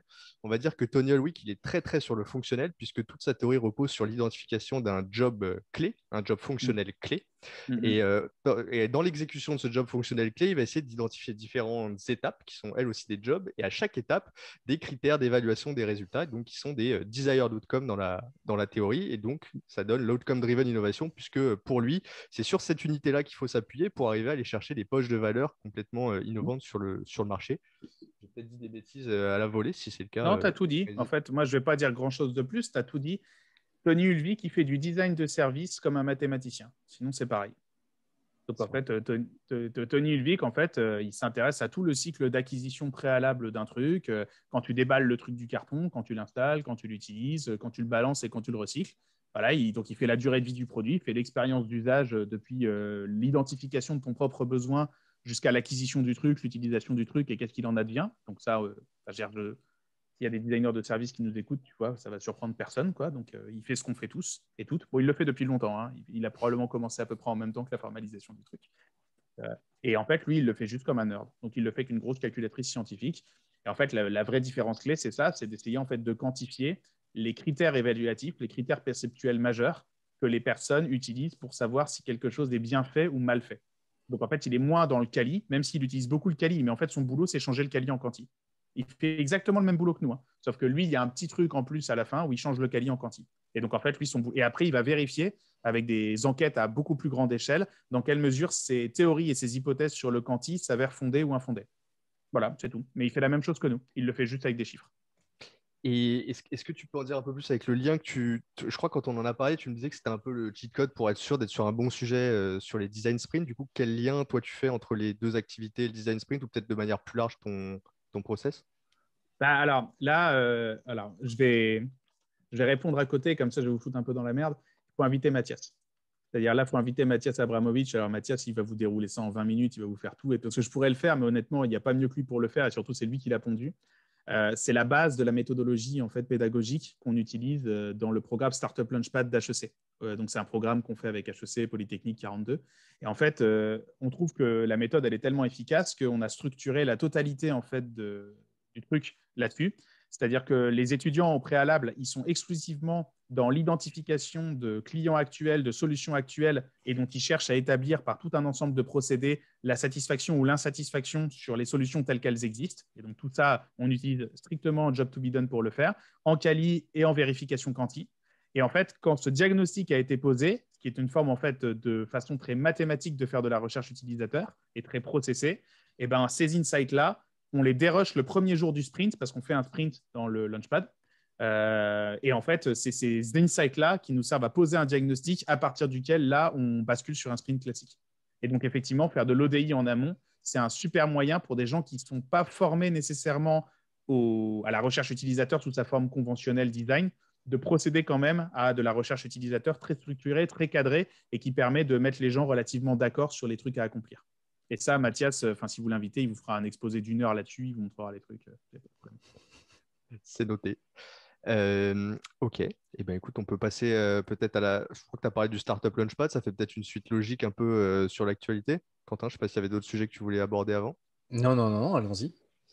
Eh ben ouais, l'idée c'est que tu nous racontes un petit peu, je crois que c'était la semaine dernière, que tu puisses revenir un peu en détail sur ce Startup Launchpad, un petit peu à quoi ça consiste, puisque c'est là, tout à l'heure en introduction, on parlait de tes Giant Sprint avec plein d'étudiants, des gens que tu formes à la volée, etc. En gros, si tu pouvais nous raconter un petit peu comment ça fonctionne et en quoi ça consiste. En plus, c'est marrant parce que cette année, c'était Giant et Remote. Donc ça, c'était espace Covid. Parce que l'an dernier, on l'avait fait, et ça, c'est génial, j'ai des vidéos, c'est ouf. C'était dans le hall d'HEC, donc ils ont un hall d'honneur où ils font les graduation ceremonies et tout. Et on était sur une estrade, et alors, cernée par des tables avec des groupes dans tous les sens. Moi, j'adore ça, c'est un truc de fou. Moi, ça me rend dingue, j'adore ce truc. Et donc là, on a tout fait, mais sur Zoom. Donc c'était nettement moins sexe. Mais c'était quand même cool.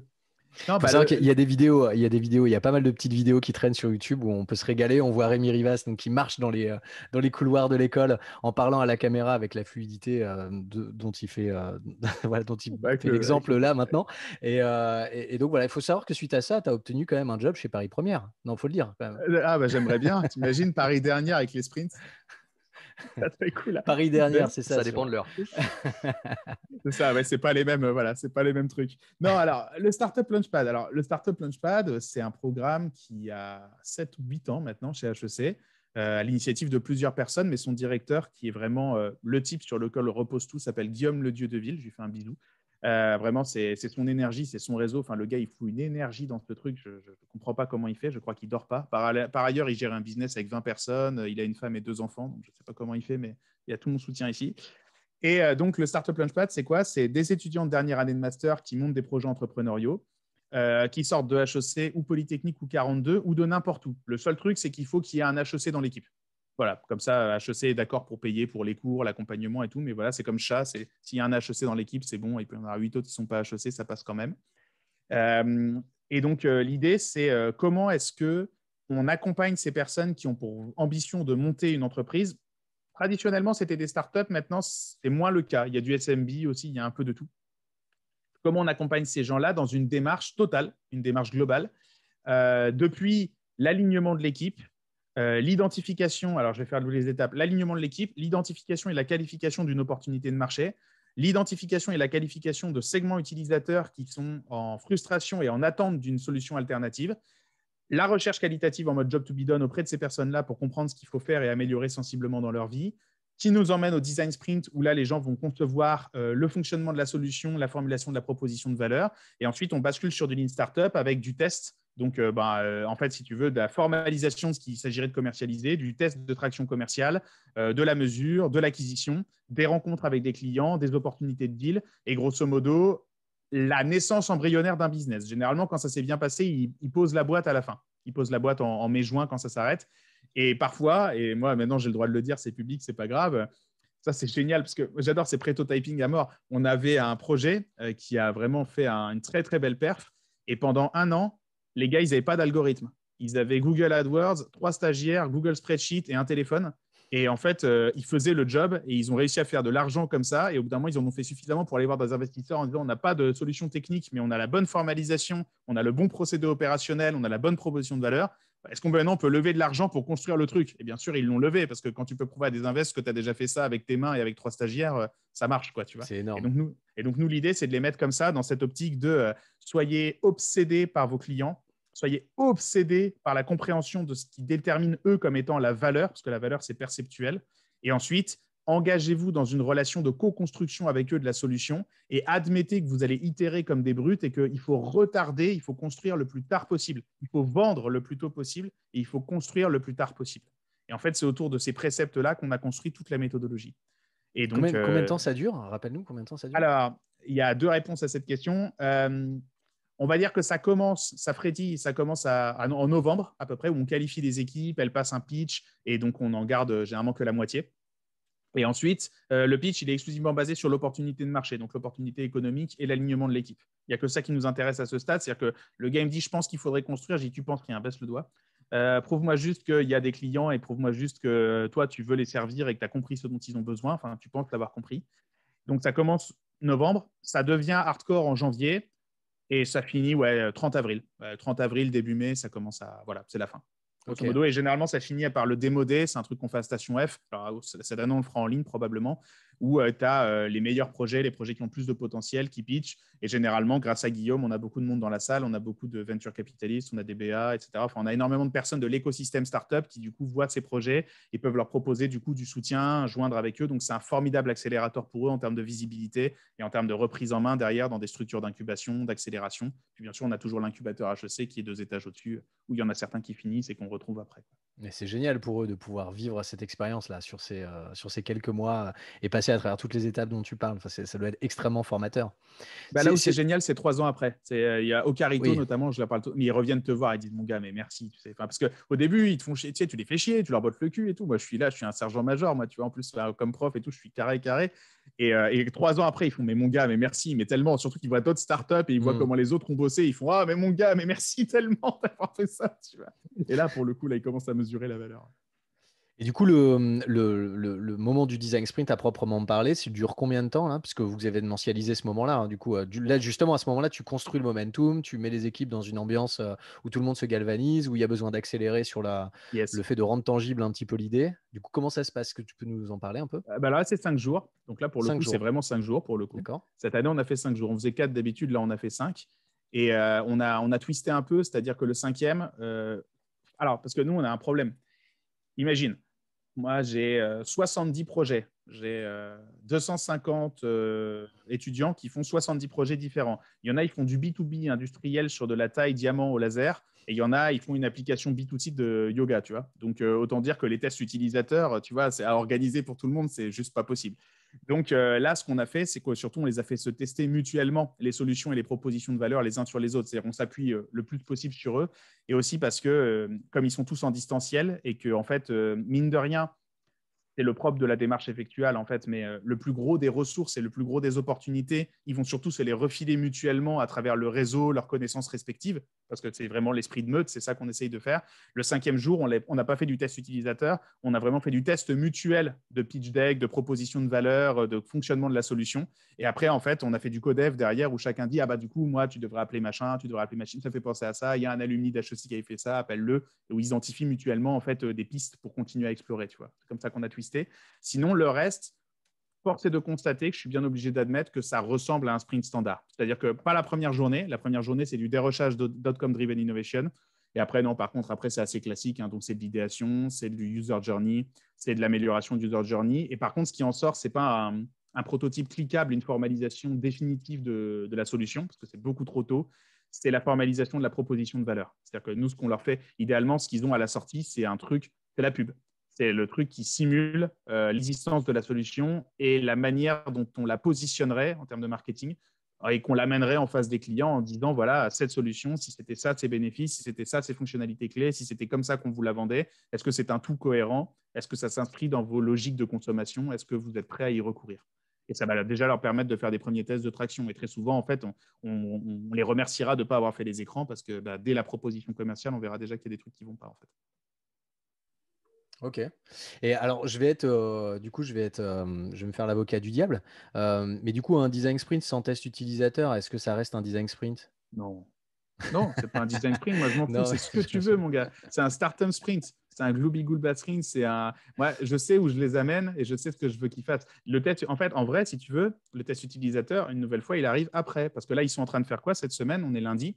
Donc, cette semaine, ils n'ont pas cours parce qu'on a tout décalé d'une semaine. Et par contre, cette semaine, ils ont l'obligation, et ils sont en train de le faire là, sinon je les fouette, de me faire entre 20 et 30 entretiens quali où ils vont aller porter leur proto, leur truc, etc., en face à face ou en distanciel avec des clients, en suivant une grille qu'on leur a donnée, et où ils vont faire exprimer aux clients les problèmes qu'ils rencontrent, etc., le qualifier, à la fin lui faire la démo du truc, recueillir ses feedbacks d'une certaine façon. Mais tout ça, c'est une semaine, ce n'est pas le sprint. C'est une semaine entière à partir de maintenant. Le mec a réponse à tout. Mais tu es obligé.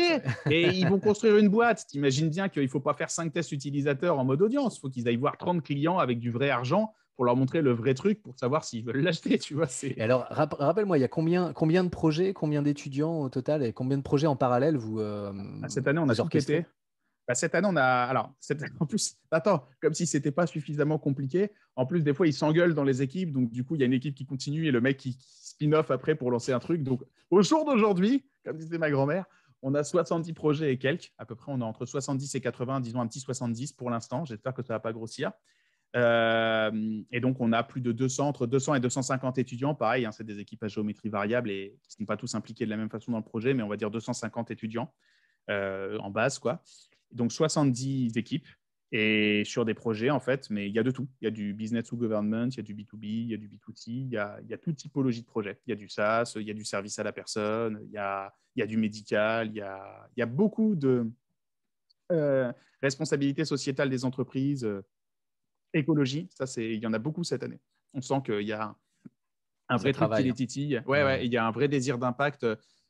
D'ailleurs, c'est marrant parce que tu vois que ce n'est pas la même audience qu'il y a 5 ans. Il y a 5 ans, tout le monde voulait faire une boîte pour la revendre et aller vivre sur une île. Maintenant, ils sont tous en mode je veux faire une boîte pour changer le monde. Mais ça, c'est marrant parce que c'est vraiment, on voit qu'il y a une tendance de fond. On voit qu'ils sont imprégnés d'un discours et d'un message qui a changé, clairement qui a changé en 5 ans. Et du coup, là, c'est une petite parenthèse, mais est-ce que du coup, suite par rapport au contenu justement et aux préoccupations de ces étudiants, est-ce que vous intégrez des méthodes, des canevas, des frameworks qui sont plus issus du design circulaire dans votre accompagnement ou On commence. c'est un peu On tôt? commence. Ouais. Alors, c'est une très bonne question parce qu'il y a Emma France, voilà, bisous Emma, qui leur donne un super cours sur ça. Alors Emma, qui est pour elle vraiment une cadre de ça, une experte de la responsabilité sociale, sociétale des entreprises, de la mesure d'impact, des entreprises à impact, des fonds à impact. C'est vraiment une personne qui est vraiment très, très, très, très en avance sur ces sujets-là pour l'écosystème HEC, qui leur donne un super cours là-dessus d'ailleurs. Et on leur demande de réfléchir en amont du sprint sur, si tu veux, on veut qu'ils mappent l'écosystème avec les partenaires, pas cradle to cradle, mais on veut quand même qu'ils réfléchissent, tu vois, aux fournisseurs, aux distributeurs, qu'ils pensent au réemploi, qu'ils voient surtout, parce que la plupart l'ignorent en réalité, au-delà, tu vois, parce que, en fait, c'est con, mais la RSE, c'est quand même encore beaucoup de greenwashing aujourd'hui.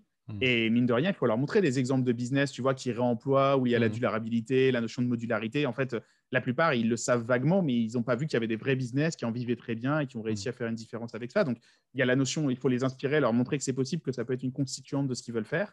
Et après, il faut leur faire s'interroger pour qu'ils dépassent juste l'idée de client et d'offre, mais qu'ils se situent dans une chaîne de valeur plus vaste, en disant, mais attends, tu vois, tes déchets, c'est peut-être le réemploi de quelqu'un d'autre. Tu vois, tes matières premières, elles viennent peut-être de là au lieu de là, etc. Donc, on essaye de leur dire, force est de constater qu'au stade où ils en sont, malheureusement, c'est encore trop abstrait pour eux. C'est-à-dire que là, tu vois, typiquement, c'est marrant qu'on en parle là parce que je discutais avec Guillaume la semaine dernière et j'ai dit l'an prochain, je testerai bien ce module-là, mais à la fin du programme. Tu vois, quand ils sont plutôt en mode on va monter la boîte, tu vois, qu'ils ont bien validé et tout, en disant attention, aller plus loin quand même, réinvestiguer la chaîne de valeur. Parce que là, souvent, en fait, le problème, c'est qu'ils changent trop vite. Là, tu vois, pour le coup, eux, c'est l'inverse de ton client de tout à l'heure. C'est-à-dire qu'en fait, eux, ils ont une idée. Ils vont voir 5 clients, ils voient qu'il n'y a rien à faire avec cette idée, ils changent d'idée. Ils vont voir 5 clients, ils voient qu'il n'y a rien à faire avec cette idée, ils changent d'idée. Donc, du coup, tu leur fais investiguer la chaîne de valeur du pétrole en semaine A. Ça se trouve, en semaine C, ils sont non, maintenant, on fait des compresses pour infirmières, tu vois. Donc, c'est encore trop tôt, en fait. Mais ça commence à venir et j'aimerais que ça prenne une place de plus en plus importante dans leur réflexion. Après, pédagogiquement, alors déjà pour les designers, ça vient complexifier quand même considérablement l'équation d'intégrer la circularité. Et en plus, dans un cadre pédagogique, tu es plus simplement centré sur l'utilisateur, tu as une vue plutôt holistique de la chose et ça vient aussi compliquer les choses. Il faut inviter Sylvie Domal, les mecs. Si vous voulez quelqu'un qui vous parle de ça super bien, côté design, il faut vraiment inviter Sylvie Domal. Ok, bah écoute, c'est noté. C'est noté. Moi, je voulais te demander autre chose. Là, vous êtes du coup à la moitié. Si tu me dis vous commencez en novembre, ça se finit en mai. Là, vous êtes à la moitié. Comment est-ce qu'on organise en fait ce type d'événement à deux? Comment est-ce que vous arrivez à vous en sortir, à avoir parce que là, je vous imagine en fait vous avec 12 000 écrans, avec comment vous faites quoi? Parce que tu parlais aussi, et là en fait l'idée c'est de te faire arriver sur quelque chose dont tu avais parlé notamment déjà en 2019 en disant ce que j'ai appris aussi, c'est que on pouvait très bien former en fait des facilitateurs, des noobs en fait à la facilitation d'un sprint. Comment vous y prenez? Parce que je pense que c'est pas à la portée de tout le monde et c'est intéressant de savoir. Tu as tout à fait raison. Je vais mettre un disclaimer. Ce que je vais dire fonctionne avec des étudiants dans un cadre éducatif. Je n'ai jamais dit que ça fonctionnait ailleurs et je ne le ferai pas pour autre chose. Avec des étudiants dans un cadre éducatif, alors, deux exemples tout bêtes. À un moment donné, à Rennes School of Business, on a un design sprint à la rentrée qui nous sert à onboarder les premières années et à les mettre directement, si tu veux, dans un format d'atelier comme ça de 3 jours où ils doivent imaginer une solution, la spécifier, la soutenir, la défendre à l'oral. Souvent, c'est des gamins qui sortent de prépa, ils n'ont jamais fait ça de leur vie, tu vois. Ils savent te faire des équations polynomiales, mais ça, ils ne savent pas faire. Donc, on les met dans ces pompes-là et si tu veux, ce qui est assez génial, c'est que leurs facilitateurs, c'est des étudiants plus âgés de dernière année qu'on a recrutés et formés nous-mêmes en amont et qu'on a unis dans un groupe WhatsApp ou Slack, etc., qui est une commu, à qui on parle et tout. Et donc, en fait, ces étudiants-là, de par leur seniorité et parce qu'on a vraiment pré-mâché les exercices en une série d'instructions et de consignes hyper simples sur laquelle ils peuvent s'adosser et parce qu'on est en méta-facilitation avec Mathias et moi et qu'on peut venir les aider s'il y a des merdes dans leur salle, on arrive à leur faire faire l'ensemble des consignes qu'on a prévues qu'il faut faire faire parce que tout est super timé. Mais moi, le truc est timé dans un Excel, limite quand ils doivent aller pisser, tu vois, il y a vraiment tout, quoi. C'est timé. Donc, ça marche. Pourquoi? Parce que tu ne vas pas avoir les conflits internes organisationnels ou l'ensemble des conflits plus graves et plus signifiants qui peuvent arriver. Et puis surtout, parce qu'il n'y a pas le même enjeu, c'est un exercice pédagogique. Donc, tu vois, et surtout, ces étudiants-là qui ont 18-19 ans, ils sont hyper respectueux de l'autorité. La plupart, ils sortent littéralement de leur lycée, de la prépa de leur lycée. C'est hyper facile de les cadrer comme ça. Ce n'est pas des mecs qui arrivent en disant « Oui, je sors d'une réunion avec le Japon, j'en ai rien à foutre de vos merdes et tout, en train de dire ces mails. » Tu vois, ils sont beaucoup moins dissipés que des cadres. Tu vois, et encore moins que des C-off. Le pire à manager, c'est des C-off. Parce que les C-off, les chief off, tous les C, directeurs trucs, ça fait tellement des années que personne ne les a remis à leur place. Alors, il y en a, la plupart sont charmants. Hein, la plupart sont charmants, mais il y en a, franchement, tu vois, c'est la politesse, ils ont oublié depuis longtemps. Tu vois, les étudiants, c'est facile à gérer. Premier cas d'usage. Deuxième cas d'usage, là, moi, je parle à des gamins qui montent leur startup, des gamins en toute affection. Hein, je les aime. J'en ai encore un là ce soir qui va m'appeler à 23h pour dérocher. Parce que c'est pas un métier, c'est une passion, ce truc. Hein. C'est leur projet, c'est leur boîte. Comment tu peux compter sur plus de motivation que quand c'est des gens qui montent leur boîte? Je veux dire, ils arrivent avant toi, ils partent après toi, ils en veulent plus. Et il y en a un, c'est un truc de fou, il m'a tué. Brian, et pour toi, celle-là, il venait au sprint toute la journée, mais les deux qui bossent avec lui dans sa boîte, ils ne pouvaient pas parce qu'ils ont chacun un métier, parce que voilà, ils sont tous les deux insérés professionnellement sur un autre truc en ce moment. Du coup, ils prenaient des notes. J'ai vu ces notes, c'est l'équivalent du sprint, mais en notes. Et le soir, ils le refaisaient avec eux. Donc lui, il faisait le sprint en journée avec nous pour aller consigner les exercices, les trucs à faire. Et le soir, dans son équipe, entre 18h et minuit, il le refaisait dans son équipe. Après, il allait dormir et il revenait nous voir en sprint. Tu vois. Donc, avec eux, il n'y a pas de problème. Avec eux, tu n'auras jamais les différents, les problèmes de temps, les problèmes de motivation, les différents qui peuvent émerger dans des équipes où il y a de l'argent, de la politique, des problématiques. Je parle à des porteurs de projets, c'est leur projet, il n'y a pas plus motivé qu'eux. Je parle à des étudiants, ils sont là pour suivre un cadre, ils sont hyper respectueux de l'institution. Ça marche. Ça ne marcherait pas en entreprise. Alors, bien sûr, en entreprise, tu ne peux pas prendre Joe de la photocopieuse là, et puis lui dire « Tiens, viens, tu vas faciliter, je vais t'apprendre en 12 heures comment on fait. » Ça ne marche pas comme ça. Ça marche dans des cadres très spécifiques. Merci. Et je sais pas si tu l'as remarqué aussi, mais je crois que tu en parles dans la petite vidéo que j'ai vue il y a pas très longtemps où tu parles t'es avec les étudiants et ils te montrent comment ils bossent sur Canva, par exemple, pour prototyper. Moi, il y a pas très longtemps, j'ai fini un cours de design thinking avec beaucoup moins important, mais j'ai été hyper surpris, pareil en distanciel, j'ai été hyper surpris par leur capacité. Personne se plaignait. Personne ne se plaignait. Et leur capacité de résilience par rapport aux outils. Il y en avait certains, en fait, je l'ai appris qu'à la fin. Ils ont suivi tous les cours, ils ont fait tous les ateliers qu'on a fait, parce qu'on a quand même fait une bonne palanquée, sur leur téléphone, en 4G, en train de se déplacer, etc. Enfin, aucun souci, sans se plaindre. Et ça m'a, enfin, c'est une vraie, je trouve que enfin voilà, c'est une vraie leçon, de résilience en fait. Moi, ça m'avait beaucoup touché. Je leur en avais parlé, je leur avais dit là, franchement, tout ce que tu viens de dire, j'ai effectivement ressenti et c'est plutôt agréable. Ah, le public étudiant, c'est un kiff. Hein. Clairement, c'est pas ce qui paye le mieux, hein, mais Mathias et moi, on le garde parce que c'est juste un. Mais septembre, le truc de Rennes, c'est extraordinaire à chaque fois qu'on y va. Moi, j'ai l'impression d'aller au South by Southwest, quoi.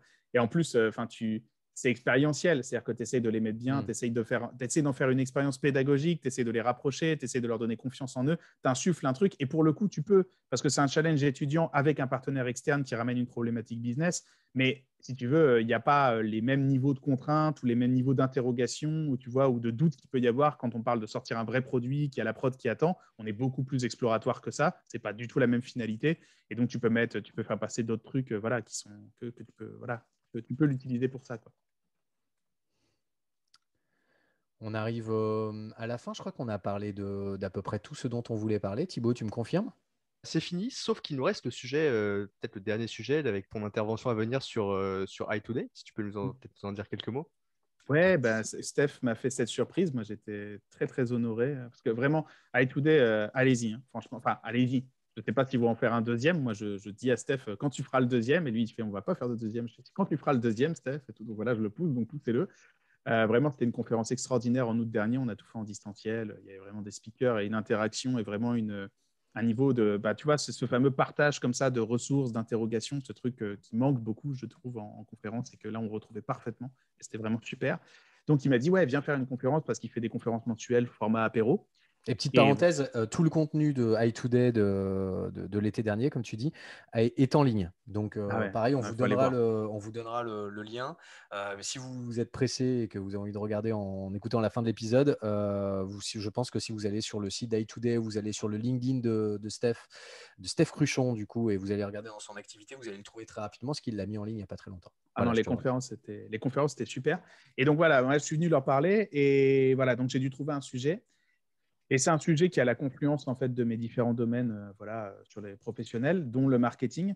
Et en fait, c'est assez marrant parce que moi, ma nouvelle lubie du moment et ce sur quoi j'essaie de monter le plus en compétence en ce moment, c'est le growth hacking. Parce qu'en fait, je pense qu'il y a beaucoup de choses. Alors, c'est le no-code et le growth hacking. Parce qu'en fait, je pense qu'il y a vraiment des sujets assez extraordinaires qui sont en train de se dérouler là-dessus en ce moment et je veux vraiment prendre le train en marche. Et en fait, ce que je veux montrer, c'est marrant parce qu'en fait, il y a plein de choses qui sont théorisées au niveau de l'engagement et au niveau de la viralité des produits, mais qui sont encore très peu connues des designers.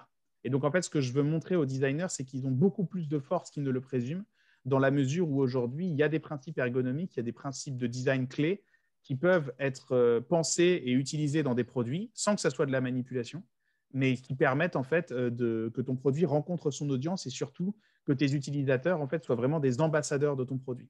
Et en fait, ça, souvent, c'est le rôle du marketing d'aller rajouter ça, d'aller adjoindre ça dans les produits, quand ça pourrait être des choses qui peuvent être pensées dès la conception, voire même dès le MVP. Et donc moi, c'est ça que je veux parler aux designers. Je veux leur montrer en fait comment designer un produit pour qu'il soit viral, comment designer un produit pour que les gens en parlent et les gens le répandent en fait, et pour demander à ses usagers d'être les colporteurs de son produit.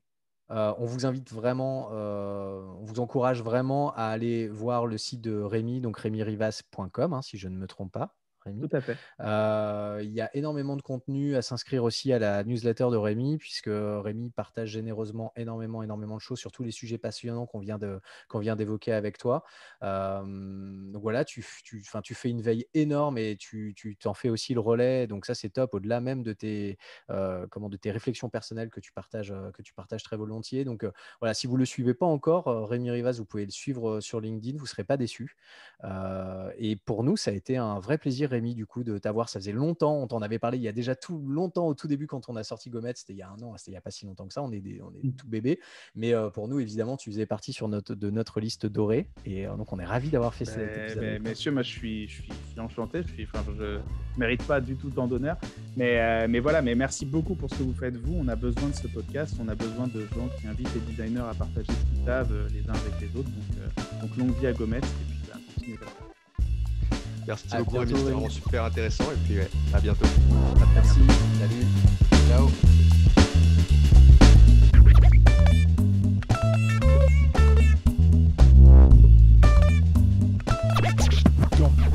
Gomet.